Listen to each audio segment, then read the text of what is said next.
to get us ready for some storms, Elita, that are actually headed our way. Yeah, you know what? It does look like the storms, Charlie, are about 24 hours away. So we've got a few scattered showers for today, and then I think overnight tonight into tomorrow morning, we've got the latest timing on that line of thunderstorms. So more on that in this weathercast. First, 75 degrees out the door, noticeably warmer. We've got temperature readings this morning only dropping off in the 70s. We've got a steady breeze right now coming in out of the south and east, so that is going to limit temperature readings from falling, and that's no big surprise. This is exactly where we've been the last several days, and you'll notice that the winds will remain elevated this afternoon. In fact, it does look like the winds will be a little bit stronger than what it's been in the past couple of days, and so we're talking about winds gusting between 25 to 30 miles per hour. Now, as that line of thunderstorms gets closer, some of those thunderstorms will be capable of some severe wind gusts of over 55 miles per hour, getting in that severe weather territory,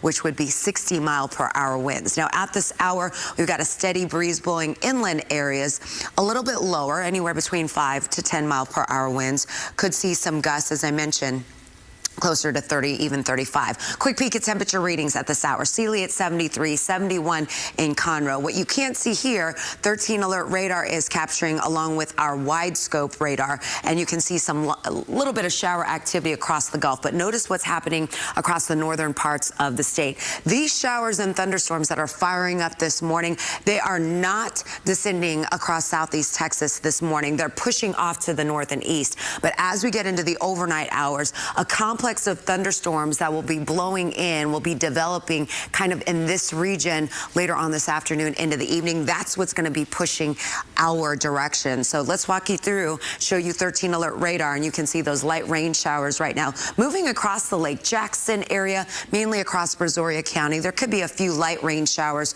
around Matagorda County, but that's pretty much all this morning. Future Track is capturing a little bit of that streamer rain shower activity, just some splash and dash type rain showers. And then during the afternoon, enough moisture in place where we've got you up to a 30% chance of showers. Now, the thunderstorms are going to hold off. Notice I've paused it at 9 o'clock. The Brazos Valley should still be dry. And so what we're going to be monitoring is these line of thunderstorms that could be developing across North Texas and then pushing southward. Similar to last Thursday, ladies, it looks like this line of thunderstorms may be moving into a favorable environment. The atmosphere may be favorable enough for these thunderstorms to remain intact. So these could be a line of thunderstorms that could wake you up overnight. So this time tomorrow morning, 13 alert radar potentially could be extremely active, and then those thunderstorms will be weakening as it continues to move toward the coastline. So I think for most of the day, we're going to be okay.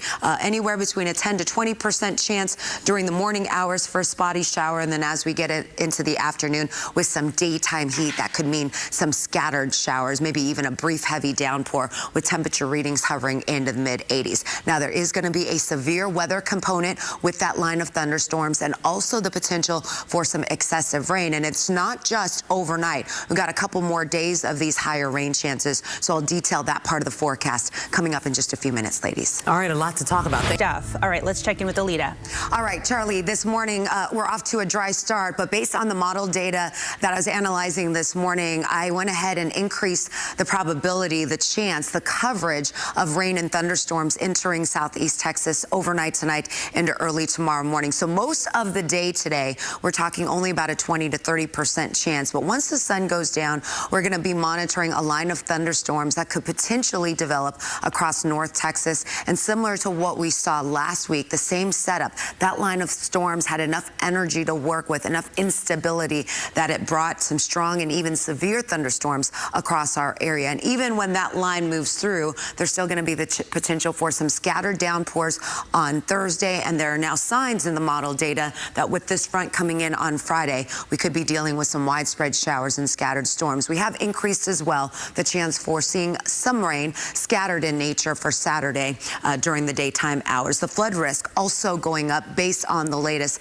model data. The Weather Prediction Center has increased the chances of seeing some street flooding north of I-10, and this is going to take shape overnight tonight into tomorrow morning, again, depending on the movement of these thunderstorms. If these thunderstorms move quick enough, that's going to lessen our chance of seeing any sort of flooding concerns. On Thursday, you can see that the flood risk shifts a little bit further to the south, includes areas like Fort Bend, Wharton County, and then on Friday, you'll notice the changing color here with saturated ground. Some of our far northern counties could see the ingredients of more areas dealing with some street flooding, and that particular zone would be from like Brenham up toward College Station around the Brazos Valley. It does include portions of Montgomery, Walker, and even San Jacinto and Polk County. So based on what we're seeing with the excessive rain map, I want to transition to the raincast, and you can see the highest rainfall totals are going to be pretty much targeting our areas to the north of Houston, north of Interstate 10. So these areas here from Brenham up toward College Station, from the Lake Conroe area up toward Lake Livingston.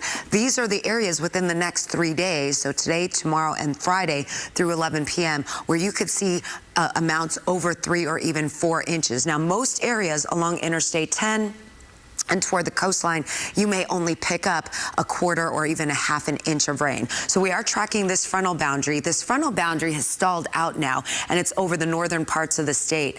Again, another setup here where wherever this front is stalled is where we're going to see the focus point of not just some heavy rain, but also the potential for some strong and severe thunderstorms, and that's what we're seeing this morning across North Texas. Now, today, we'll see some light rain showers during the morning hours. You're seeing that this morning, and a few of these rain showers could blossom into some heavier thunderstorms as we get toward the evening hours. Right now, we've got temperature readings in the mid-70s. There's a light breeze blowing out of the south-southeast, but one of the components that this front will bring is some stronger winds. Those winds developing later on today could gust anywhere between 30, and now models are painting even stronger gusts. Right now, we don't have really any strong gusts, maybe 20, 25 mile per hour gusts along the coastline. But notice what the models are showing. We could be dealing with winds gusting anywhere between 40 to 45 miles per hour come this afternoon. So between noontime and let's say 4 o'clock this afternoon. That severe weather threat that I mentioned,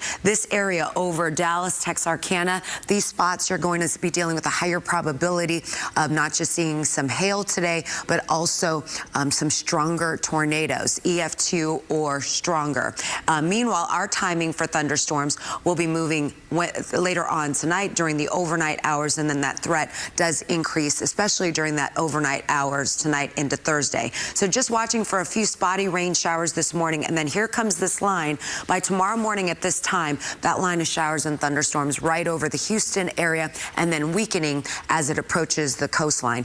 Temperature-wise, we're in the 70s this morning, going for highs in the mid-80s. We're going to keep that storm track pretty active. By Sunday, dropping the rain chances to 20%, and then moving forward into next week, it won't be until the latter half of the week when things get active once again. All right, time now 4:25. You're watching ABC 13. We'll be back on the other side of the break.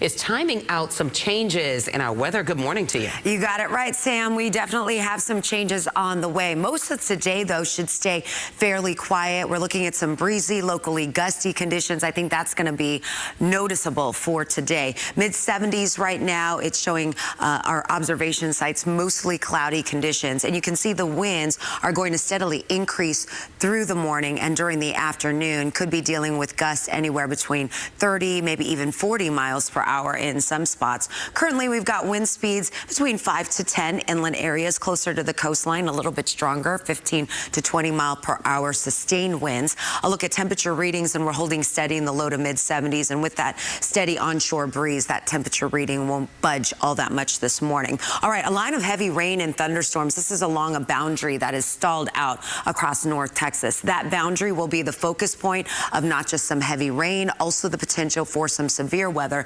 That's why the Storm Prediction Center has severe thunderstorm watches that extend not only for North Texas, but up toward the Red River. Now, these thunderstorms, if you follow it, they are moving in a northeasterly direction. What's going to happen later on this evening during the overnight hours, the steering flow is going to push those thunderstorms towards southeast Texas. Now, this morning, we're starting off mostly dry, but there's going to be a few of those streamer rain showers, we like to call them, some splash and dash type activity. We're seeing seeing them around Brazoria, Matagorda County, even a few. You can see these little specks here. Just some light rain showers right now, traversing Galveston Bay and pushing up toward the Baytown area. Those of you that might be waking up around Beach City this morning, a few sprinkles. And that will be the activity for the morning, widely scattered as we get into the afternoon. Then we look up to the north and west. Here's the line that we'll be tracking to see whether or not this does develop. If it develops and it verifies, then we'll have to watch this, because this is going to bring a line of heavy rain, thunderstorms across the Brazos Valley. This is going to be capable of producing some severe winds, the potential for some hail, and there is a small probability of even a brief rotation in these thunderstorms. Right now, we've got those rain chances, at least during most of the day, between 20 to 30%, but you can see we start to see that climb in shower chances and thunderstorms during the overnight hours into the early morning hours on Thursday. I'll have more details on that severe weather threat coming up in my full forecast in about 15 minutes, ladies. All right, that You specified this is a carnivore. Yeah. Let's see. It was a she had charging carnivore chases. That's an alliteration. Oh, Boy, I'll tell you Cassie's on what. it this morning. Producer, she's fire this morning. And she's giving me 5 minutes for weather. Sorry, no, just kidding. All right, weather-wise for today. Showers and thunderstorms. We've got a boundary here that is stalled out. That boundary is going to be the focus point of some heavy rain and some thunderstorms. And at some point later on tonight, these complex of storms that's over North Texas, they're going to be pushed in our direction. This morning, though, those thunderstorms are rolling toward the north and east, toward Oklahoma City. We've got a couple of watch boxes here through the morning hours, and we could see some additional severe thunderstorm watches move further to the east as those storms continue to fire up. The severe weather threat has increased for us today. You can see that much of our areas, most of the counties along Interstate 10 under a severe weather threat. And this is going to be mainly during the overnight hours while many of you are sleeping, or so for some of you early morning commuters on Thursday. That severe weather threat does increase, especially in our northern counties, as it looks like a line of heavy rain and thunderstorms will be moving through a very unstable atmosphere, and that's going to allow that line to remain intact. And I will show you that with future track. First, I want to go through the primary risk of these thunderstorms. The first one is the severe wind threat, and you can see the probability that these thunderstorms are going to contain winds in excess of 55 miles per hour. A severe weather warning gets issued when those winds, radar indicated, are right around 60 miles per hour. So the probability does go up. Some of those thunderstorms will be stronger the further north and west you go. When it comes to the hail threat,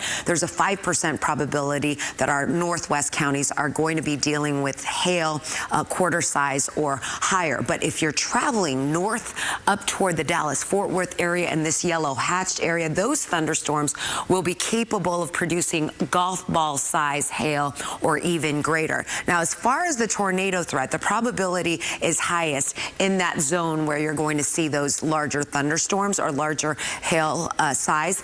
Right around the Dallas-Fort Worth area, there's a 10% probability that those thunderstorms could even be stronger than EF2, so some stronger long-lived tornadoes, a possibility. And then when you talk about our local area, it's our northwest counties that are highlighted for a 2% chance that those thunderstorms will be capable of rotation. Now, at this hour, it's nice and quiet. We've got some light rain showers that we'll be tracking, but these are some of those light rain showers that could blossom into some heavier downpours as we move forward into the morning and maybe during the early part of the afternoon. Future track is showing that. So about a 30% chance you're going to encounter a shower or two during the daytime hours. Now, notice what develops later on tonight. We're talking 9 o'clock in the evening. These are going to be pushing toward the College Station area around midnight. And then between, let's say, 3 and 5 a.m., this is going to be approaching Interstate 10, right around the Houston area. And right now the models are saying, yes, this is going to be a line that's going to be